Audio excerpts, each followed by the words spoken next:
Hello, welcome to the next episode of the Bravehearts Show. Today, I take the honor to welcome you to the episode that I have awaited for a very long time. Today, as a special guest, we have Brigadier Jayant Mankikar, retired. He has served his lifetime in the army and has retired as a brigadier, and he was in Army Air Defense. And trust me, I can go on talking for a while. This interview is primarily focused on leaving you educated about army life, and what does army do. But it will also tell you about the man who is in the uniform and not just the uniform. So we hope that you love the stories. We hope you learn a lot from them and you continue learning about the defense forces. Thank you.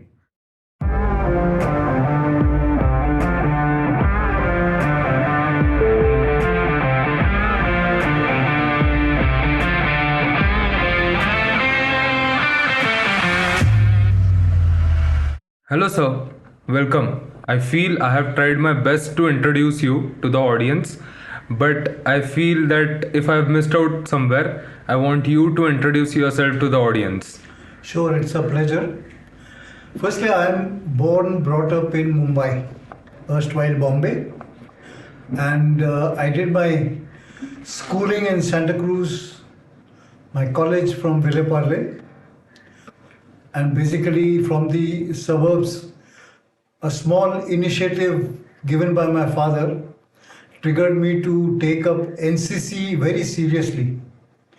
In my first year only, I joined Armored NCC, and for 4 years I did my NCC. And immediately after that, I was lucky I got selected for IMA and joined the Indian Military Academy in July 71. Got commissioned in June 73 after 2 years. In those days, it was 2 years. Now it is reduced to 1.5.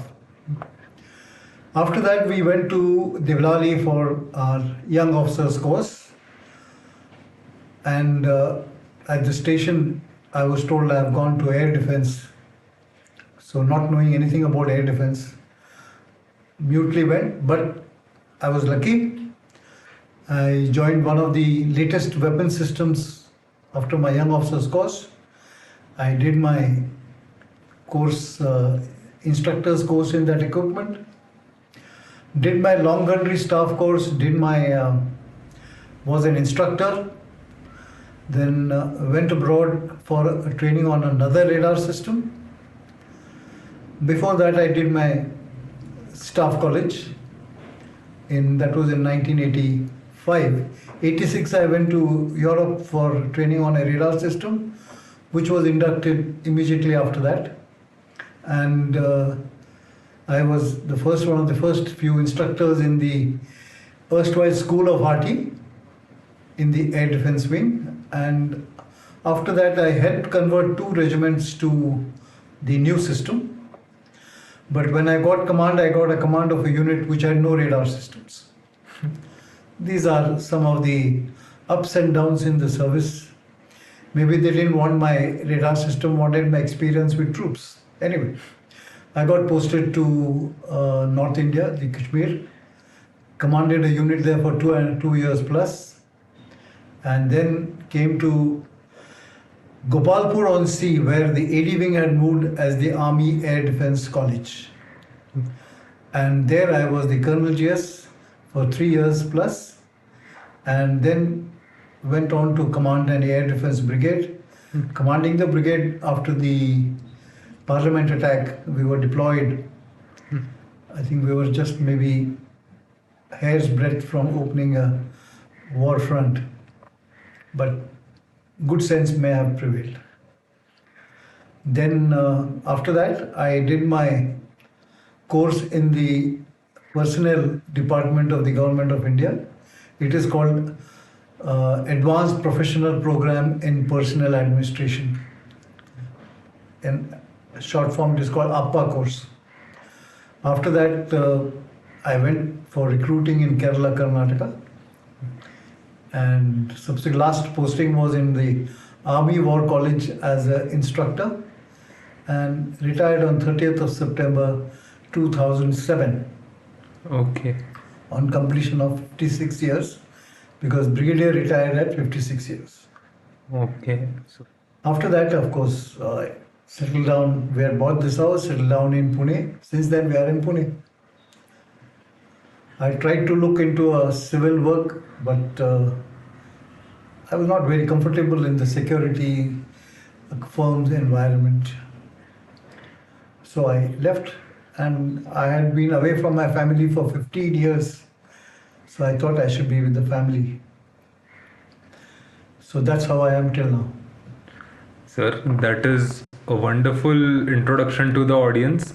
First of all, I have known you for quite some time now, and to be honest, I don't know the people behind the audience will understand this, but I have waited for this particular interview for so long because, yes, I have heard a lot of stories of you, and from the people that know you as well. So it was first of all interesting, and I know the stories that you said while you were introducing yourself. You said that you got lucky and to join the armed forces, but I believe when I've heard the stories, I believe the audience should know that it was not the luck factor, not just the luck factor. It was a very small percentage of the journey. I would love for you to tell about the hard work or the journey while you were preparing, or how you decided to join the forces. I'll start off with my childhood. Firstly, my father, I think because of his personal problems, family problems, maybe his brothers and all, he had retired rather very early. And so he had a program set for me. Every evening at 7 o'clock, we used to sit on a bench in our colony. And he used to make me say my, what do you call, tables, spelling, this thing, grammatical. He used to take my class for 45 minutes to this thing. Even today, you ask me to say my tables, I can say it in the same speed that I used to say as a 10-year-old. But during one of those times, just after the 1962 Indo-China War, he had made a statement that every family should endeavor to send at least one person to the armed forces. My first reaction was that I would tell my elder brother that he should not venture into it, and because he was thinking of air wing, NCC and all. And that is, I think, must have come to the back of my mind and stayed, that when I did my matriculation in 1967, that time NCC was compulsory in the colleges in Bombay. But my interest was to join the armored NCC, which was there only in Mithibai College. Okay. My sister, my brother, they are all gone to Parle College, Ville Parle West. Ville Parle East. But I joined Mithibai College. In those days, armored NCC, the squadron leader, squadron commander there, used to personally select students for the NCC, and he selected me. Though I was not as tall as people who were standing next to me. But he selected me for whatever he must have seen in me. And then I did my NCC for 4 years. First year and intermediate, I was in Mithibai College. I used to attend NCC parades in the college only. Subsequently, I joined Institute of Science at opposite Cooperage in beyond Churchgate. And I used to go for my physics practical classes early morning, 7 o'clock to start. And from there, I used to come to Mithibai College for my NCC. That's how I did my third and the fourth year of NCC. In our NCC, we had one senior under officer who was, I just don't remember his name, he had good frill and mustaches, very smart, and he was a very motivating factor. With his guidance, I selected a uniform, which I got altered to fit me properly. It was not something which I could keep because it has to be given back. I had a pair of boots which were absolutely fitting, and I kept them separately for all the 4 years that I did NCC. Nobody could take those things. Then in 1970, I was selected to go for Republic Day parade selection camp at Kamti in India, Nagpur. But that time only there was the UPSC entrance exam for IMA. So with my father having okayed, incidentally I forgot to tell you, my mother was not very keen on me joining the service. So I couldn't go to apply for NDA. Okay. So once I crossed 18, I was eligible to apply on my own. But my father was always there, supportive. He said, okay, you go for the camp, you fly from Nagpur to Bombay, give your exam and fly back for the camp. So I came to Bombay for 2 days to give my written exam and went back. After that, in March next year, that is 71, I got intimation that I have cleared my written and that I have to go for my SSB to Bangalore.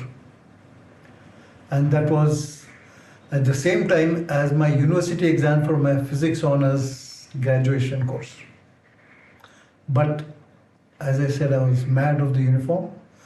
I dumped my exam and I joined the the selection center, and I got selected. Normally people think that if they take only a minute to consider in the last final walk, you are 99% not selected. But I got selected. That means it was a shut-in, case, all fine. So I got selected. That was in 1971. And in July, when I was moving to Dehradun, it was a very nice incident. I would like to mention it because I saw a youngster, maybe a little elder to me, getting a big, huge trunk. In those, we used to carry those iron boxes, tin boxes rather. He had his name there, GC William Meprat, singer, company IMA, Dehradun. And I thought, moment I tell him that I am going to IMA, he'll start ragging me right from here. Because he must be senior, he's not with me. So we went into the train, and unfortunately, he had the opposite chair. After that, we started talking. He asked me, where are you going? I said, I'm going to Dehradun. He said, where are you going to Dehradun? You can't tell a lie. So I told him I'm joining the IMA. He was so protective and so helpful. He wouldn't allow me to get off the train for a cup of tea, would get it for me. I learned that bonding from there. Camaraderie. Then we reached Dehradun. We went to the main blocks in IMA where they announced which company the newcomers were going to. And I was going to Sierghat. Moment it was announced, he jumped with joy because he was from the same company. And of course, he got punished for it, got a hunches and all, because he jumped. You're not supposed to make noise as youngsters. But anyway, after that, in my first and second term, whenever we got ragged, because seniors always ragging, people say it's not good, I feel it is good, if it has got a limit. It improves your mental strength, it improves your ability to take, a little bit of physical hard work. It is basically a constructive punishment. It's a constructive punishment if not somebody is not out with a vengeance. But you will not have anyone with a vengeance. So he was there. Every evening after the ragging, he would come with water and glucose. And he say, come partner, one more week. After that, everything will stop. It didn't stop for 2 terms. But it was a very nice bonding that I got. I understood why army people all get together. There's a bonding, True. and that's from where I learned. Yeah. He passed out 6 months before me, of course, and he joined the AC, and I joined the RT after 6 months. But we still remember, we met when I was posted in Bangalore. He was staying on the floor above, so it was a good bonding we had all the time. So that was how I got into the armed forces. My only thing which I feel bad about is my father was not there to pick me. He passed away 5 months before my passing out. That was the only sad part of the whole incident, whole story. Yes, but I'm sure he had to retire Of earlier course. but seeing you retire as a brigadier, so it would have been I'm sure if he saw that it is a huge achievement. And I still see you, so like although you retired as a brigadier, but I feel that somewhere that officer or that person who is responsible, that soldier is still there. So I don't think that The soldier retirement. never dies. Yeah, that The is soldier never retires. that is very true. And as we were talking about camaraderie and the people, so Yeah. there's this thing, the squadron people or the company people, when you are inside the company, of course, they'll, as we said, constructive punishment so that you improve. But once you step out of the company, so if anyone else is punishing you from other company or some, they'll be the one who will move up and save Yes. you. When you Absolutely. come out of IMA, so your IMA friends and everyone will, if there's any problem you get into, so you'll also call them the first, and they'll be the first one to reach and to help you out. So that is the bond, that is the brotherhood that cannot be, But I'd like to add something more in this. Not just the postmates, is the aspect of uniform, True. which is very major bonding. Yes, very true. And yeah, so this journey, is One more thing I want to add. I told my brother that he should not think of joining the services. But he is an electrical engineer from IIT Bombay. He was in standard batteries. And he was one of the members who designed the indigenous battery of submarines for the first time. The submarine was INS Vela. okay. That was the first submarine Navy had procured. So So he contributed his portion to the defense. yes, so this statement is so big that it's not just if you are in uniform you're serving the nation. You can do well in whatever profession you're in, and you can still serve the nation very well. Yes, yes. And One doesn't have to don a uniform. One should have the pride in the country to be able to serve the country. true, very true. Everyone in his place can serve the country. But the defense requires people, Yes, more young people. They require, because we are at present are not in a very safe environment. yes, we'll come to that. But before that, I want to ask you opinion of yours, a little off track question. But as you mentioned that NCC was compulsory in those days for everyone going to the college.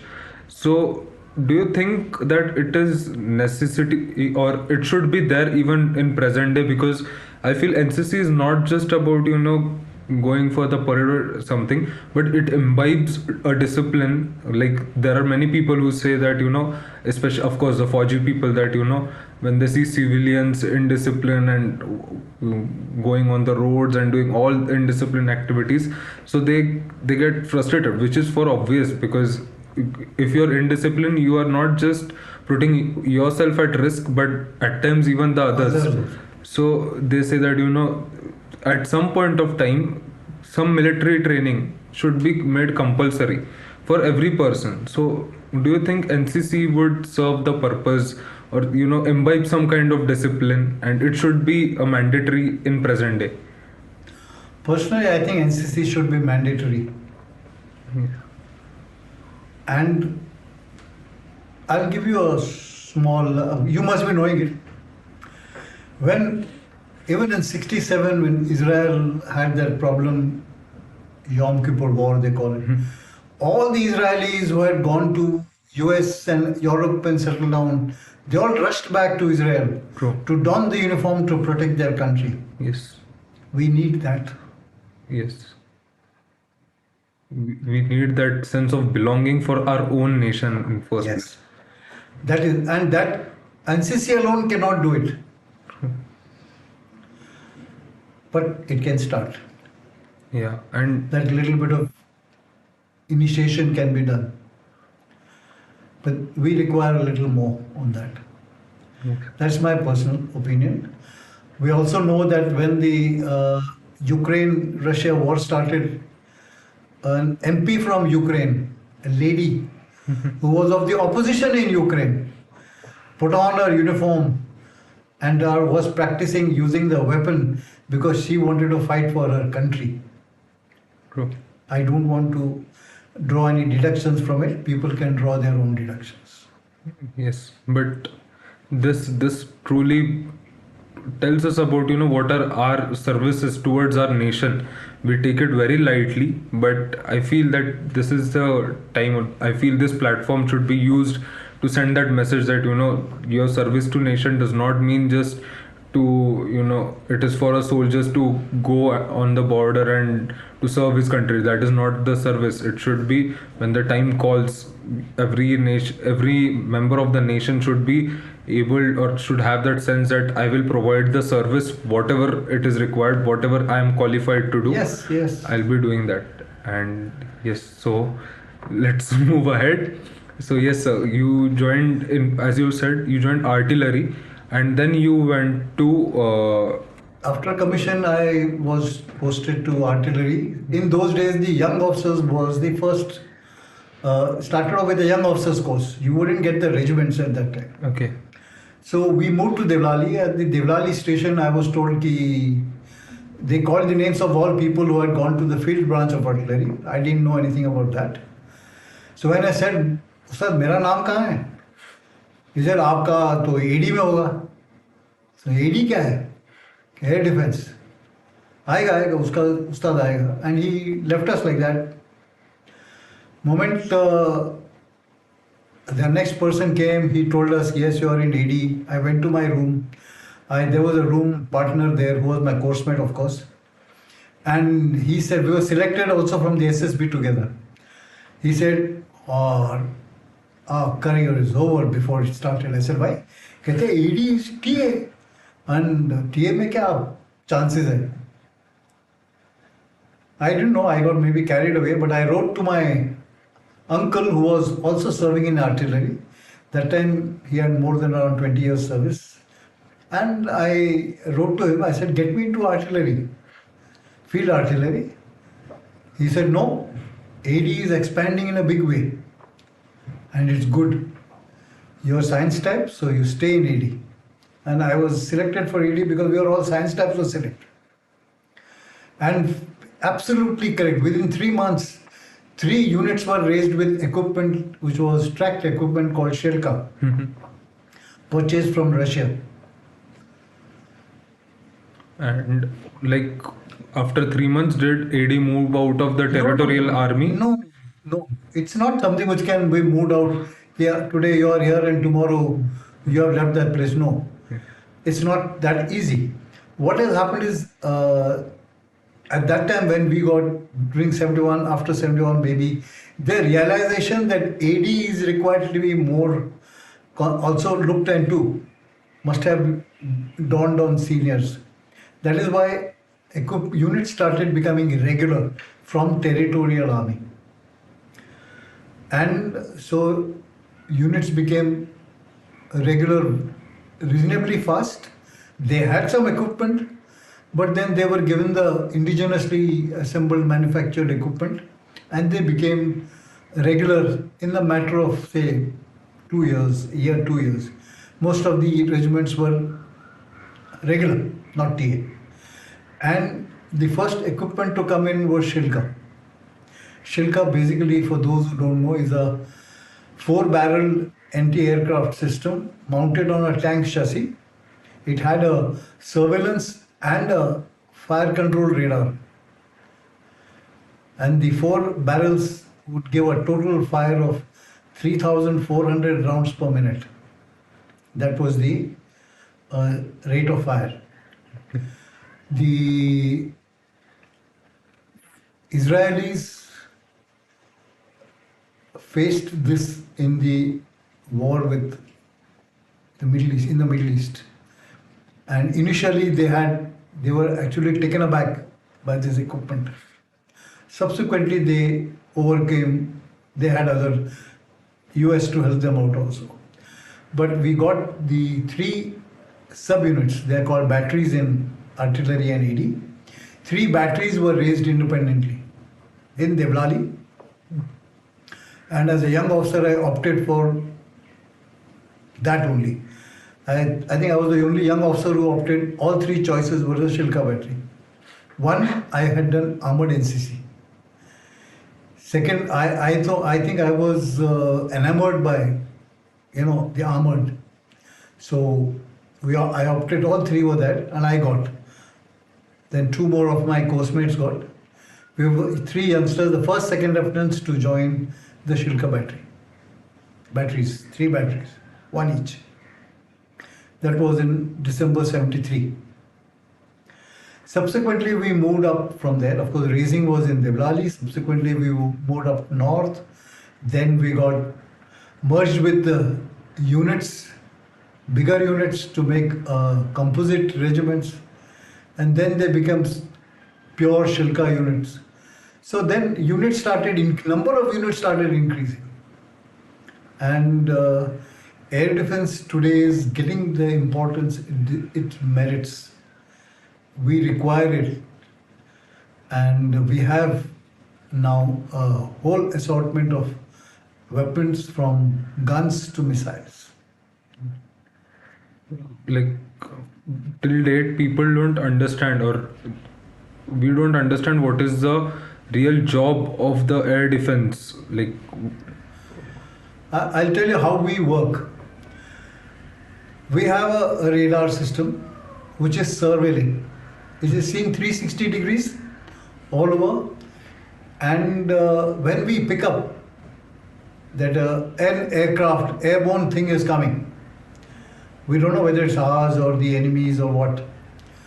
So this information is given to the higher headquarters, and then that is the Air Force headquarters, Air Force control system, and they then tell us this is friendly.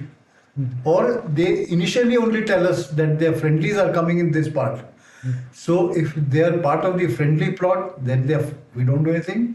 But if it's not of the friendly plot, then we inform them and we start maneuvering that if they come to attack the target that we are protecting, we should be able to fire.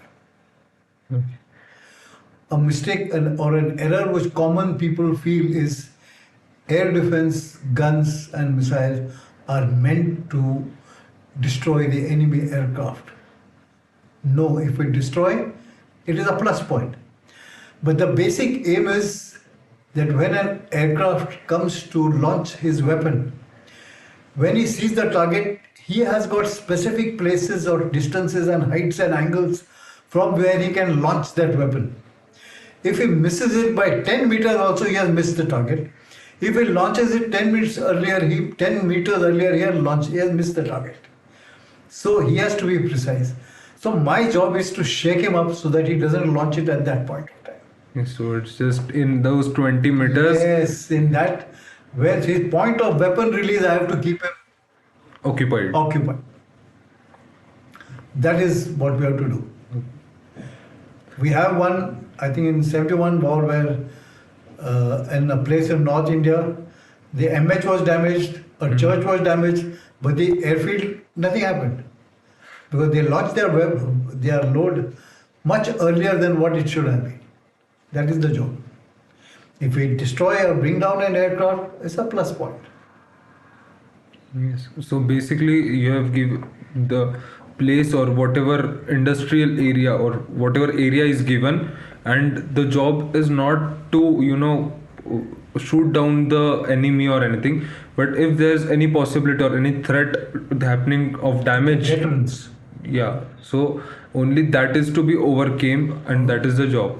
Yeah, we have to. It's a deterrence basically for the enemy aircraft. They have to be careful and in their this thing to effort to avoid our fire or anything. They may miss their chance of launching the missile or the opening their fire. Okay. So, but this also opens you at the risk that if the missile is launched or anything, you are the first ones on the ground in the open who are, If the enemy fires bullets, the infantryman is the first man to pick up the bullets. It's part of life. that is very true. How many times you cross a road, don't know whether a vehicle will come or not. Yes. So that's okay. I still remember the regiment that I joined. I was not part of the regiment in 71 war, but they were deployed in one of the airfields. And when the enemy aircraft came, people were obviously scared. Nobody is superhuman. So they all were going into their, bunkers. When the commanding officer came out with a pistol, and he came out open and he started opening fire at the.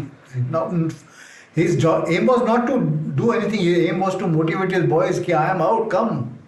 Yeah. That was a leadership event or an example. That is very true. If the CO can come out and if he's shooting with a pistol, to be honest, it has got no point. Like the pistol No, bullet but may he's- not even reach there. He's telling people, "Ki, bhai, come out. There's nothing. You don't have to be scared so much." Yeah, it's like making a statement. Yeah. Yes. Okay. And so, as you said that when you joined, you got in 3 months you got the Shilaka. India. Yeah. I joined in December. This came in October or so. Okay. Okay.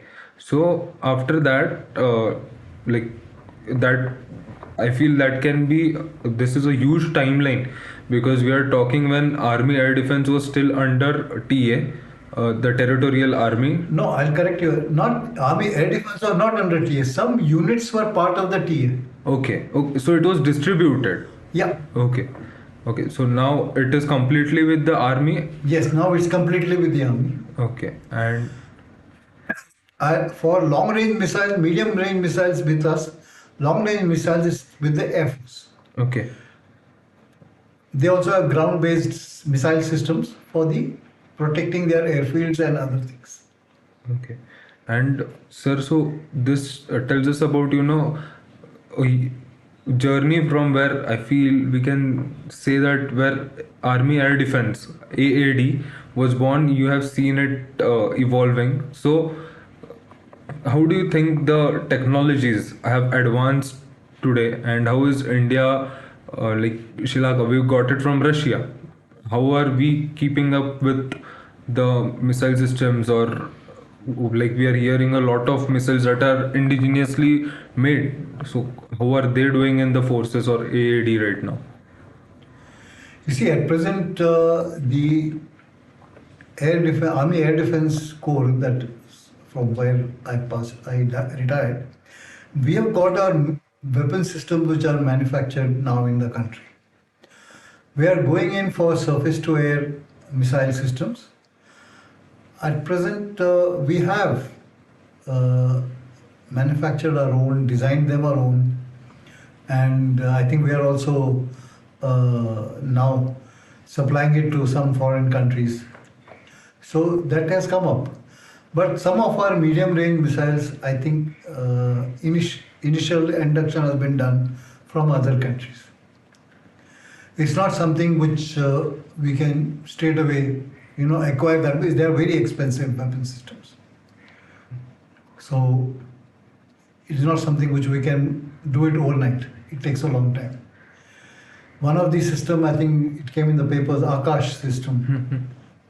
The QR of it was made when I was an instructor in School of 40 for the first time. That was in 8081. Okay. It took that long for it to come. Okay. It takes time. Because as they develop things improve in the market, so you want something better. So it keeps adding on and it takes time. Yes.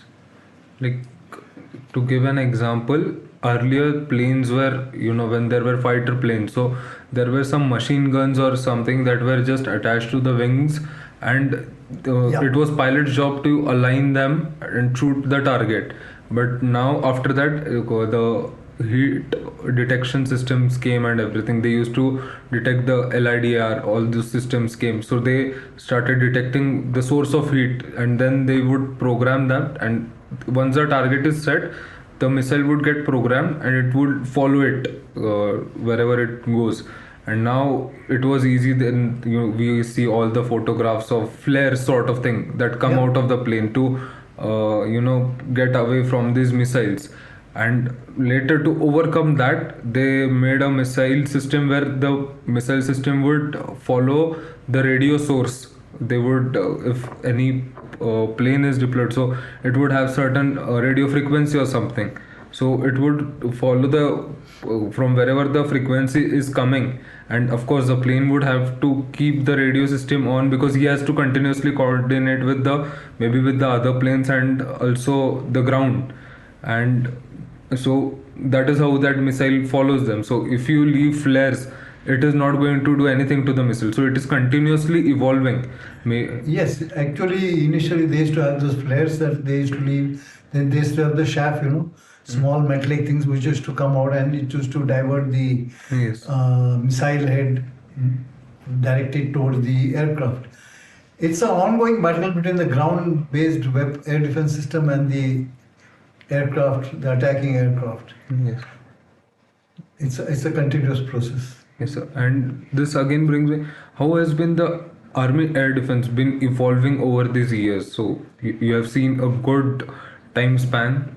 So You see, initially we were having only the radars and the guns. The guns were quite old. When I was doing my YOs, we had something called the L60 guns, which had no radar control or anything, just sights to this thing. And they were, what I know is they were used in the Second World War also. But within a short time, the other weapon system came, L70 gun system came, to cover, controlled by radars. Most of the units were there with that. There were only few which had those L60 guns. Then one of the L60 gun unit was one which was converted to the Shilkas, that it became a regiment. So that's how they converted these old equipment based units to latest equipment. Now we have regiments which have got heavy missile, medium range missile systems, and we have got a lot of them. Most of them I won't know because I'm not privy to that information. But I know that we have the number of units that AD has got now today are much more than what it was before I retired. okay. And I would, if you're allowed to, of course, talk, I would love to know what kind of weapons, like what is the kind of weapon that AD uses to bring the enemy down? Like missiles, yes, we'll talk about missiles. We have missiles. We have 2-3 types of missile. One missile type is that we have shoulder fired missile. Okay. Rocket launches, like we say. It's like a rocket launcher, but this is a man-portable missile system. Okay. You have it here. It's an IR homing device. You track the aircraft and launch at the heat source of the aircraft, and it takes off. So that is one. The others are radar-based, guided. Some are up to 10 kilometers. Some go up to 24, 25 kilometers. Okay. And other than this, like we were talking about guns. So what kind of guns are used in? Because you told that the Shilaka, it has a firepower of 3,000 Yeah, to but 4,000 bullets per second. That is a radar control gun. Okay.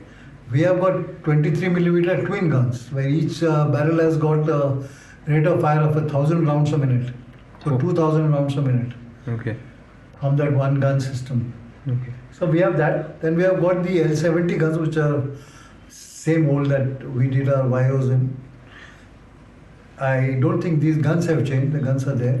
Radar systems controlling them have changed. Okay. Some new equipments, new radar systems have come. Okay, so basically when a gun is firing, like, say 2000 bullets per second, so it's not about, it's not like sniping or something, you are just... It's a spray. Yeah, you're just painting the sky. Yes. So, and to control them, or when you were doing your bios, so how is the training done for this particular job? No, we normally cite how to use the sight and all that is given. But then we used to in those days have the Dakota aircraft towing something called a sleeve. And we used to fire on those sleeves. Sleeve damage ho gaya, so aircraft will come, get down to the nearest airfield, take another one out, and that sort of a thing come. So that is how we were trained. Today we have the PTA, pilotless target aircrafts. They are launched from now and they are targeted. AD, after having moved from Devrali, has moved to Gopalpur on sea in Orissa. Okay. The nearest railway station is Behrampur.